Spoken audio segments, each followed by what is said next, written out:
Okay, good afternoon, everyone. Welcome back from lunch. I hope you all enjoyed it.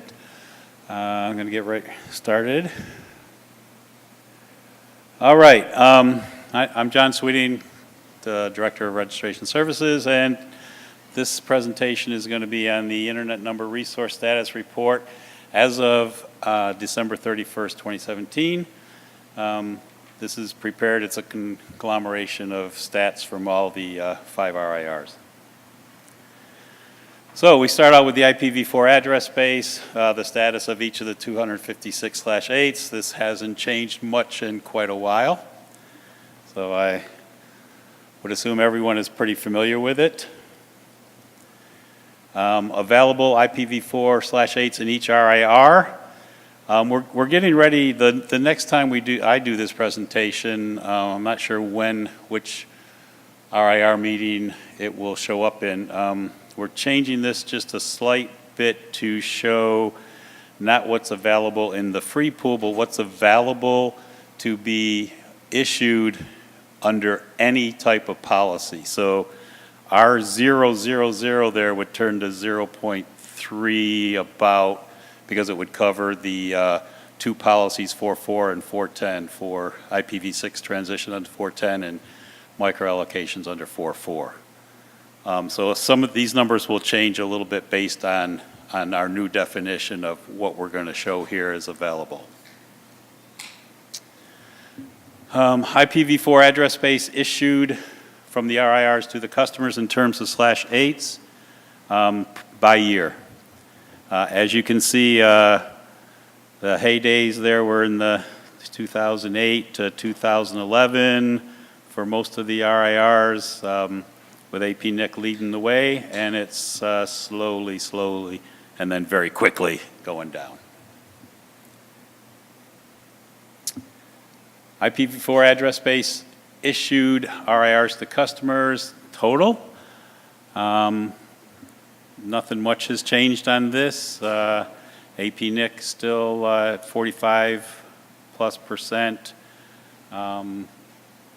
Aaron is in there at 32.38, or not percent, but total /8s.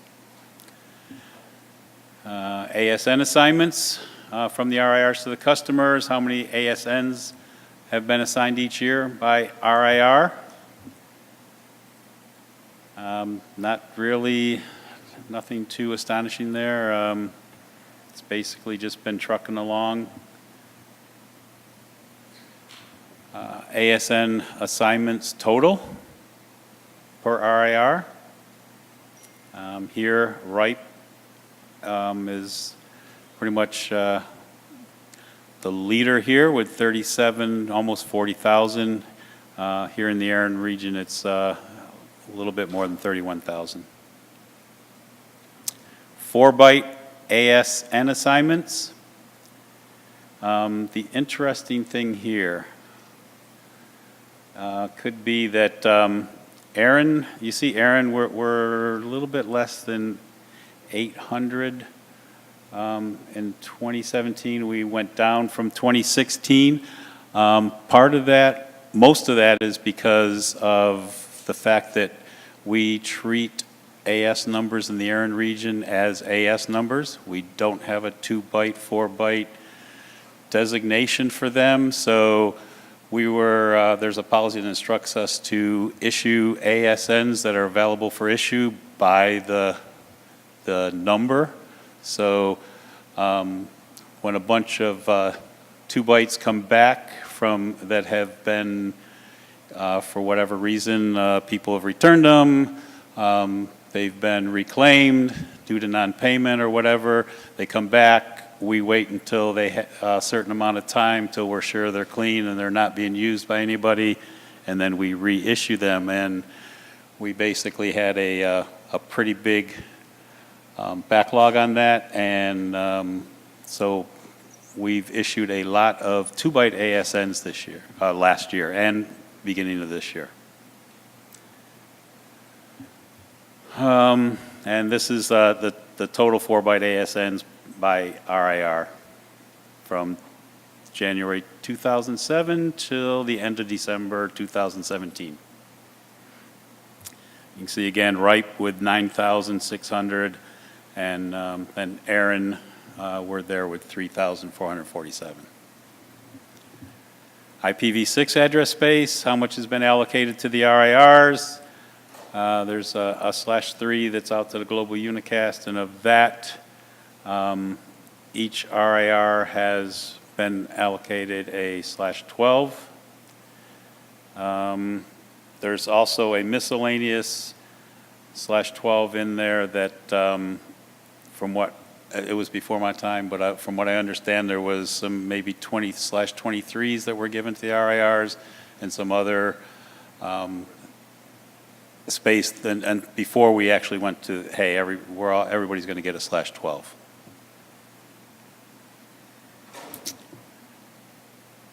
IPv6 allocations to LIRs or ISPs. Been pretty steady over the last 2013 through 2017. As you can see, it's pretty steady, a little up and down sometimes, but not much of a difference. That's the one thing about IPv6 that you'll notice, even when I give the Aaron department report tomorrow, that IPv6 has stayed steady, even with depletion and everything else. It's stayed steady on what the allocations and assignments have been. The total since January 1999 till the end of 2017, Ripe again is out there with 14,000 plus, and Aaron we're at 3,566. IPv6 assignments to the end users. Again, this is by year. Aaron has been pretty steady. Most of the RIRs have been pretty steady on that. And the total over time looks like Ripe 2,700. Oh, but we have 2,791. I don't know. Do we win that one? No. It's not a competition. Okay, so percentage of members with both IPv4 and IPv6. This slide is also changing. It's gonna be broken out to show IPv4 and IPv6, and then IPv6 only. For Aaron, we're actually this month we're up to 57%. And it's like 48% is a mixture of IPv4 and IPv6, and 9% have IPv6 only. These are the links to the RIR statistics for anyone who wants to go and dig deeper. And that is all I have. Any questions for John on the Internet Number Resource Status Report? Owen DeLong, Aaron AC. If you can go back, I think one slide. 2 slides. There we go.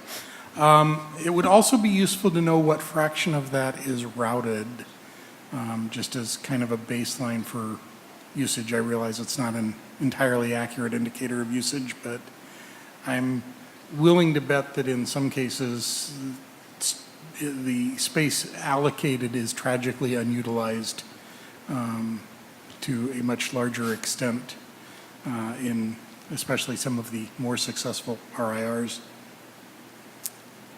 So I guess in general, the RIRs don't deal with the routing of the space, public or private, or Jeff Houston does a number of very good reports. But that's not something that we systemically track. Are you saying we should show that on this slide?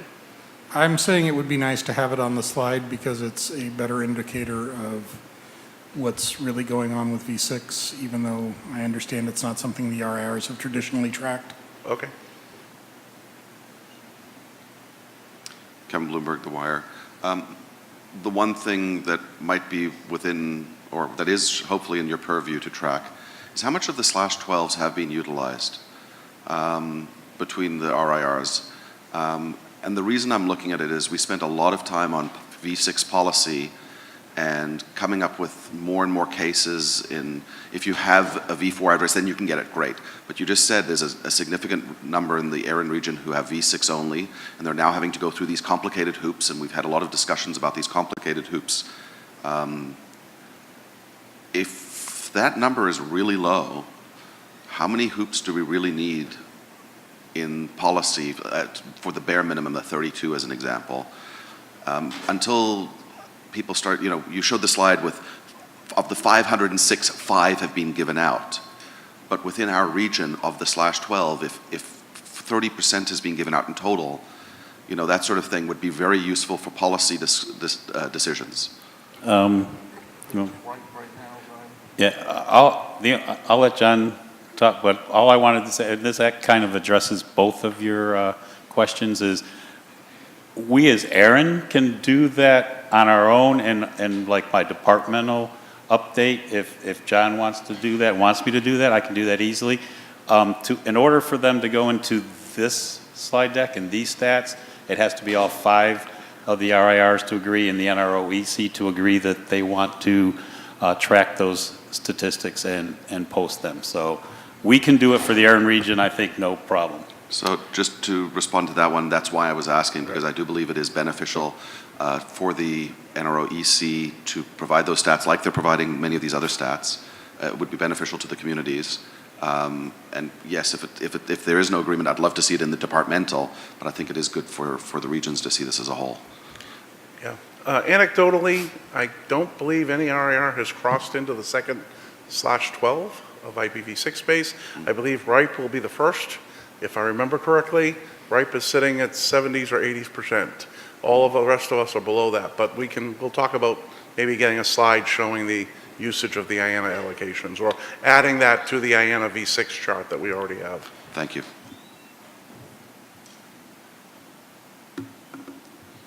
Okay, thank you. Thank you, John.